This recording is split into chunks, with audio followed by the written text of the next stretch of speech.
saya omongkan, Oh, saya coba bicarakan ini. Pak Paul, Ya, coba suruh mereka cari, mungkin dia masih punya catatan di Haifa, di tempatnya tamu tahun 2012 datang ke Komandan Mossad tahun 2012. Coba cari. 2012 ya. Ini saya bilang. Di Haifa ya, Pak? Sesat tuh, Pak. Bagi orang sana intern, kita tidak mau melihat intern itu kan. Kita melihat perjuangan Hamas itu tetap adalah perjuangan rakyat Palestina untuk mendapatkan kemerdekaan. Itu. Tapi kan berarti Indonesia merestui perjuangan dengan membunuh bayi-bayi, memperkosa. Itu kan diperkosa, Pak. Ya jadi secara tidak langsung itu diperkosa, Pak. Ya secara tidak langsung iya. Iya. Secara tidak langsung. Karena apapun perbuatannya Hamas, itu adalah perbuatannya Palestina. Itu Hamas itu di mata pemerintah Indonesia itu adalah, atau rakyat Indonesia, itu mewakili rakyat Palestina. Masalah sudah di paradigma, iya. Walaupun Pak Topi nggak setuju nih ya, tetapi ini memang dalam hal ini saya bilang dulu ya, saya setuju dengan Pak Tonto bahwa ada perbedaan antara perspektif dengan paradigma. Dalam hal ini, inilah paradigma. Ini sudah paradigma. Sudah paradigma. Cara memandang. Susah, nggak bisa, harus dibongkar semuanya.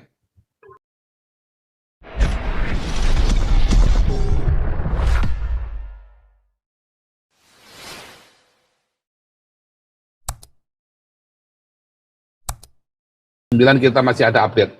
Bom. Oh iya, oke. Pak Fonto, menurut Bapak, apakah para elit politik kita benar-benar nggak mengetahui situasi di sana? Ya, halo? Ya, halo, gimana? Elit politik? Iya, kalau menurut saya ya, elit politik kita, menurut saya itu pembiaran, Pak. Ini pembodohan publik ini dikhususkan untuk menggalang dana, jadi dananya itu memang untuk kepentingan para elit sendiri. Ini kan isu yang sudah lama terulang-ulang terus. Kita bayangkan saja Indonesia itu 280 juta orang. Kita ambil 10% aja. Bagi satu orang 10.000 aja sudah berapa ratus miliar, sudah triliunan Pak duitnya. Setiap mengalir dan mereka nggak terima sumbangan. Ya karena dan ini kan salah satu cara gimana ya? Karena Pak, di elit politik kita itu, Israel itu adalah penjajah, kan begitu. Udah, selesai. Dibuat seperti itu supaya membodohi publik mungkin, Pak. Enggak, katanya mengikuti sejarah dari dulu begitu ya. Saya rasa mereka mengerti. Kejadiannya, sejarahnya seperti apa.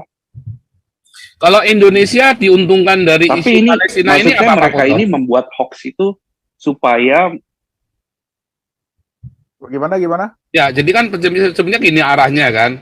Kalau tadi Pak Bom kan mengasumsikan pemerintah tahu, tetapi sengaja melakukan pembiaran dan pembodohan. Lalu pertanyaannya kan begini, ya pertanyaannya gini Pak, Indonesia diuntungkan apa yang kejadian ini, isu Palestina ini, ya Indonesia atau pemerintah atau elit-elit ini diuntungkan dalam hal apa Pak? Ya diuntungkan dalam hal politik diri pribadi, membela kaum lemah kan, membela misalnya Megawati ini kan membangun isu Megawati, Ganjar, dan satu lagi Pak Koster itu kan, Gubernur Bali, mengenai isu anti Israel gitu. Apa yang diuntungkan? Mereka dapat untung apa, Pak? Ya untuk politik aja. Masyarakat kita, oh ya betul, mereka adalah pejuang, bahwa Israel itu adalah penjajah, kan itu. Tapi penggalangan dana juga ada kan Pak? Nggak tahu penggalangan. Tadi kan sudah ditolak tadi kan Pak Bom. Tadi udah ditolak sama duta besarnya Palestina bahwa tidak pernah ada uang masuk, sehingga itu membuat heboh itu kan. Tapi kenyataannya kan banyak kan dari dulu untuk sumbangan-sumbangan ada tertulis. Rakyat jelata Pak. Bukan, pemerintah tidak pernah menggalang dana, Pak. Iya. Pakai jelata. Jadi kayak masjid-masjid itu yang menggalang dana, masjid, Iya, LSM, NGO itu Iya. ya, Ya ormas-ormas. sudah. Iya. Kadang Nasibnya. di TV pun juga begitu. Di TV pun ada tertulis galangan dana apa. Ya, tapi secara gitu kan. secara makro Indonesianya apa yang saya maksud, mengapa kudu ngotot, kudu membela, kalau bilang ini kan sudah ada dua opini, sudah ada dua perspektif sejarah Israel dengan Palestina. Tapi mengapa ngotot dengan dasar, kalau yang diungkapkan kan bukan masalah sejarah, tapi dasarnya Megawati dan PDIP ini karena Soekarno, Pak. Karena Soekarno juga pasti akan mendukung Palestina, kan begitu, Pak. Iya, jadi memang kita sudah salah dari awal. Jadi ketika dari awal kita dari Bung Karno sudah menganggap bahwa Palestina itu penjajah, ya Terjajah. sudah sampai sekarang Israel itu penjajah, ya sampai Palestina itu berdiri suatu negara, baru itu akan selesai. Jadi selama itu ya begitu terus. Jadi pemerintah turut serta di dalam kebodohan ini ya Pak ya sebetulnya ya. Bagi kita kebodohan, bagi dia kepintaran kan? Ya artinya perspektif kan. Iya, itu perspektif. Bukan paradigma. Gimana cara mengubah perspektif itu Pak? Itu perspektif atau paradigma? Nah itu dia. Dulu Pak Putut pernah bahas itu ya, antara perspektif dengan paradigma. Jadi kalau sekarang sudah jadi paradigma Pak. Kalau dalam forum itu sebuah perspektif, tetapi sekarang ini karena sudah menjadi kebijaksanaan, sudah jadi paradigma, sudah jadi cara berpikir, cara bertindak sudah dia, sehingga makanya nggak bilang aku kalau diajak bicara ini sudah ogah-ogahan. Menurut Pak Ponto ini ya debat keras dengan Pak Tobing masalah perspektif dan paradigma ini. Paradigma tadi itu. Ya. Makanya terhadap masalah Israel ini sudah ogah-ogahan karena sudah berubah menjadi paradigma. Ya. Dari perspektif sudah jadi paradigma. Betul. Menarik sekali ya. Pak Bom tanya bagus sekali ya. Tapi ini marketnya besar sekali loh Pak. Untuk kalau tapi sekarang udah nggak mungkin cari dana buat Palestina, udah nggak mungkin lagi Pak. Susah Pak. Karena pernyataan duta besar Palestina itu sudah menohok sekali itu. Manusia kan pada dasarnya saling menggigit juga. Ada kesempatan dalam kesempitan nama juga. Ya, ini kita lanjutkan dulu Pak Mulia, ini ada Gandarwa, terima kasih buat sawerannya Gandarwa, Ongbak, juga Singa dari Yehuda, ya pagi ini kita sawerannya nggak terlalu banyak. Juga sebelum kita lanjut ke Pak Mulia, ada pengumuman saudara, Pak Toping sedang berobat, ya. Ternyata beliau itu, jadi beliau itu, gini Pak Ponto, beliau itu sekarang kemarin kesetruk dan sekarang sedang berobat, ya. Jadi kita sebagai komunitas, karena beliau sebagai pernah mengajar dalam komunitas kita, saya menghimbau teman-teman untuk bisa kita sama-sama melakukan tindak untuk mengumpulkan donasi buat sampai Pak Toping benar-benar sembuh, karena mulai minggu depan Pak Toping akan bergabung dengan kita lagi mengajar, walaupun tidak di Galarua, karena kekiran sama pengurus Galarua, ya Pak Ponto sampai bingung, kenapa ribut, dia nggak tahu, Pak, itu karena buahnya Pak Ponto. Nah, tapi Pak Topi minggu depan tetap tidak seperti itu dengan teman-teman ya, Pak Topi mulai, bukan minggu depan ya, saya nggak tahu mulai minggu depan atau bulan depan kemarin saya akan kembali mengajar, tapi mungkin nggak bisa setiap minggu karena stroke ya. Gini Pak Paulnya harusnya mengajak dia tiup-tiup saksofon aja. Tuh, aku sudah menyiapkan loh sama Pak Paul juga nih kok, hampir sama lo lihat tuh. Wah, loh. Kan mirip. Itu yang apa namanya? Bawahnya. Iya, Roland tapi Pak ya. IEDS tapi 120 Pak Paul. Oh, IEDS 120. Oh, nanti kita ketemu di Israel Pak. Nanti kalau undangannya udah dikirim dibawa, nanti kita main di Israel. Saya sudah beli subwoofer JBL yang gede Pak. Tapi kalau ini kan ini yang akustiknya. Luar biasa. Yamaha ini juga nih.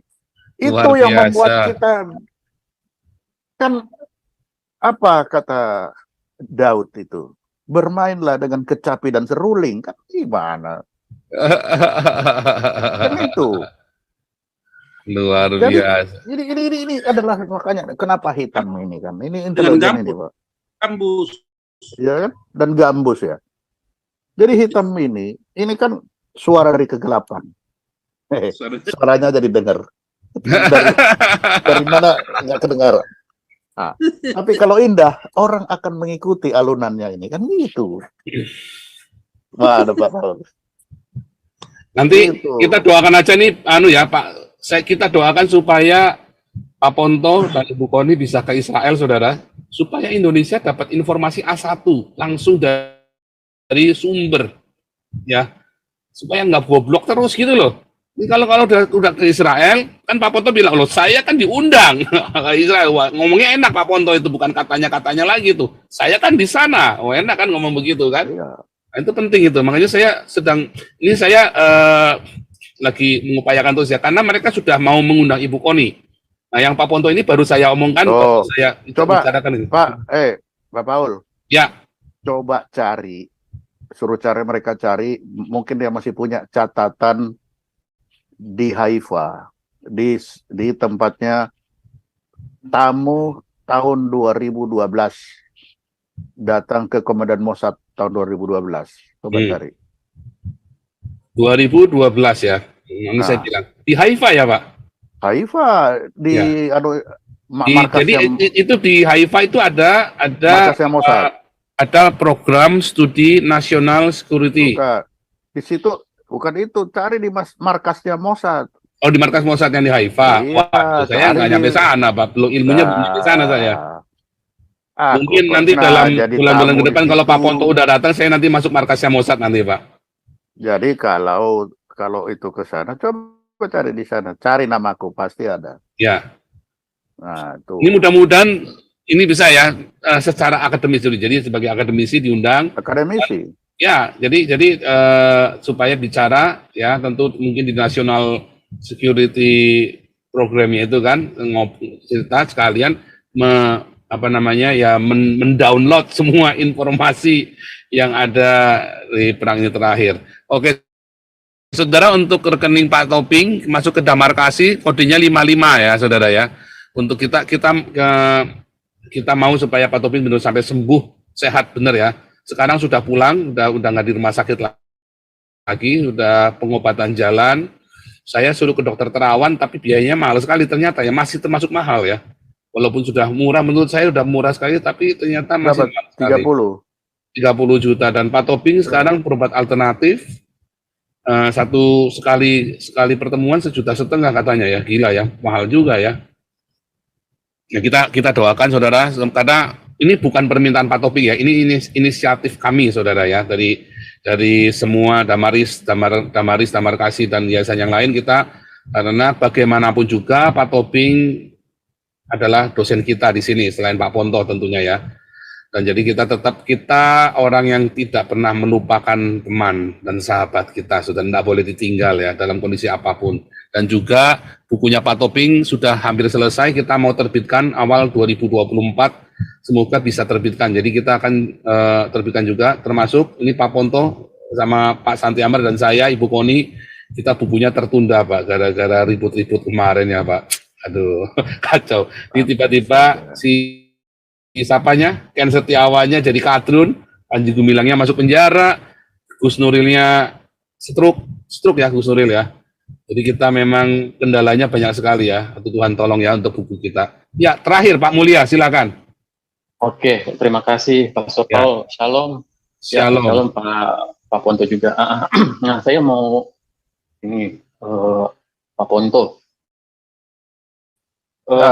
Menurut Israel, dia akan berperang dengan Hamas. Kemungkinan besar bisa nggak Israel itu nggak mengambil wilayah Palestina, karena Hamas itu kan adalah suatu partai politik.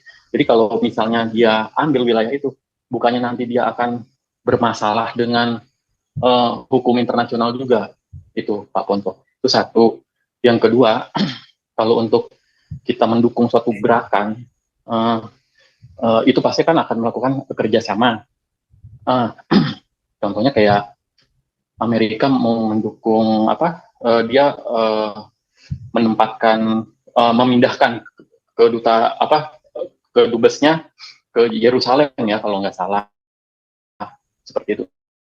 Nah, seperti Indonesia dengan dia mendirikan rumah sakit di wilayah Hamas gitu. Jadi apakah apabila seperti yang pas Surkol bilang, dana donasi ke Hamas itu akan dilakukan bukan oleh negara tetapi oleh masyarakat Indonesia. Nah, kalau misalnya negara Indonesia sendiri melalui rumah sakit itu bisa nggak? Nah, seperti itu. Pak Ponto, terima kasih. Mana ada dua. Mungkin persisnya gini Pak, sejauh mana itu dianggap ikut perang membela negara lain, di negara lain, batas-batasnya sejauh mana? Volunteer, kayak saya ini kan volunteer, ya kan, untuk ini mendukung Israel. Apakah saya termasuk disebut dengan mendukung perang itu Pak? Sejauh mana Mercy itu yang di Palestina, apakah termasuk sebagai itu Pak? Sejauh mana Pak? Nah, jadi batasnya itu kan dibilang tadi, apakah mau menyerang Hamas atau menyerang si Palestina. Sekarang yang jelas sekarang itu Israel sudah bilang war. Kalau war itu dia sudah tidak pusing itu Hamas atau Palestina.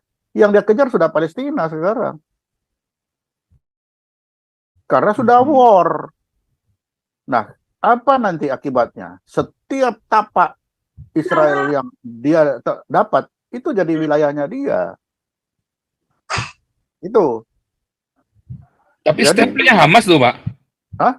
Dia bilang Bemelek Anahnu Bemelek Hama et Hamas tuh Pak. Nah, makanya ketika dia bicara Hamas, bagaimana dia nanti memisahkan antara Hamas dan rakyat Palestina? Nah itu. Ya kan? Tapi konsekuensi ketika dia menyatakan war itu, apa saja yang dia dapat bisa diambil, namanya war. Nah, kita tunggu. Selama ini dia menyerang pakai senjata udara kan di wilayah-wilayah yang dianggap adanya Hamas. Kan itu. Ini kan tidak ada bedanya bagaimana ISIS dulu juga kan. Nggak ada bedanya. Cuma sekarang dia bercampur. Nah, Indonesia tidak mendukung Hamas. Indonesia mendukung Palestina. Makanya dibuatlah rumah sakit di Palestina kan. Bukan di daerah Hamasnya. Loh, di Hamas, jalur Gaza, Pak. Di Palestina dia di situ. Nah, ketika di situ ada Hamas, ya itu di luar anunya Indonesia kan. Apakah pemerintah di jalur Gaza Hamas semua, Pak? Nggak ada Fatah di sana, Pak. Tapi tetap saja walaupun Hamas itu adalah Palestina kan negaranya. Negara mendukung negara. Nah, di dalam negara ada Hamas. Nah tetap aja dari dulu kita mendukung Palestina karena menganggap Israel itu adalah penjajah kan. Jadi tetap saja walaupun di sana Fatah, mau di sana Hamas, tetap saja bagi Indonesia itu adalah Palestina. Itu. Israel membedakan antara Palestina dan Hamas. Tapi nanti di lapangan saya juga bingung bagaimana dia memilah mana Hamas, mana rakyatnya. Dan karena dengan dia menutup semua jalur, artinya dia sudah betul-betul berhadapan dengan negara itu. Dia tutup semua kan jalur-jalur itu risiko memang. Jadi memang rakyat yang tidak berdosa Palestina harus menanggung risiko apa perbuatan dari Hamas. Itu risiko. Itu resiko. Tapi kenapa tidak ada satupun dari pernyataan pemerintah Indonesia yang mengecam Hamas ya, Pak? Nah, ya karena kita kan tidak melihat Hamas. Bagi kita Hamas itu adalah Palestina. Itu loh. Jadi kita menganggap bahwa itu hak. Tapi bagi Fatah itu Hamas itu sudah sesat tuh, Pak. Bagi orang sana intern, kita tidak mau melihat intern itu kan. kita melihat perjuangan Hamas itu tetap adalah perjuangan rakyat Palestina untuk mendapatkan kemerdekaan. Itu. Tapi kan berarti Indonesia merestui perjuangan dengan membunuh bayi-bayi, memperkosa. Itu kan diperkosa, Pak. Ya Jadi secara tidak langsung itu iya. diperkosa, Pak. Ya secara tidak langsung iya. Iya. Secara tidak langsung. Karena apapun perbuatannya Hamas itu adalah perbuatannya Palestina. Itu Hamas itu di mata pemerintah Indonesia itu adalah, atau rakyat Indonesia itu mewakili rakyat Palestina. Itu. Nggak komplikated sekali ya, Pak ya. Ya memang. Makanya saya bilang percuma kita beradu argumen dengan yang lain. Karena apa? Di dalam back mind-nya, kalau intelijen bilang, di dalam intelijen dasarnya bahwa Palestina itu berjuang untuk mendapatkan kemerdekaan dari Israel. Kan itu. Itu saja yang dilihat. Itu. Unik sekali. Makanya kita ngapain ribut? Kalau ribut kan kita memindahkan persoalan di sana, kita pindahkan ke dalam negeri sini nanti kan. Iya, betul. Jadi ya udah biarin aja. Mau ngomong apa ya silakan aja. Ya. Iya. Makanya saya kemarin kan ya gitu-gitu aja, nggak terlalu nggak eager untuk, daripada aku bertengkar, bertengkar lalu itu apa? Bagus sekali nih ya. Wah, ini bagus sekali ya. Ini balik lagi tadi. Ini bukan lagi perspektif lagi, udah jadi paradigma. Masalah itu dari paradigma, iya. Walaupun Pak Topi nggak setuju ini ya, tetapi ini memang dalam hal ini saya bilang dulu ya, saya setuju dengan Pak Ponto bahwa ada perbedaan antara perspektif dengan paradigma. Dalam hal ini inilah paradigma. Ini sudah paradigma. Sudah paradigma. Cara memandang. Susah, nggak bisa, harus dibongkar semuanya. Selama dia pakai begitu, ya jangan harap kita bisa objektif. Lain. Objektif. Nggak bisa. Iya. Sudah dibawanya ke sana. Iya. Coba lihat aja. Makanya saya bilang percuma kita membahas ini dengan menggunakan data yang kita yang sajikan sendiri. Ya. Di luar nalar. Bagaimana bombardir begitu besar, dia bilang Israel mati 1000. Itu gimana itu? Oke, ini terakhir nih ya Pak Santi Amar. Oke, terima kasih Pak Ponto.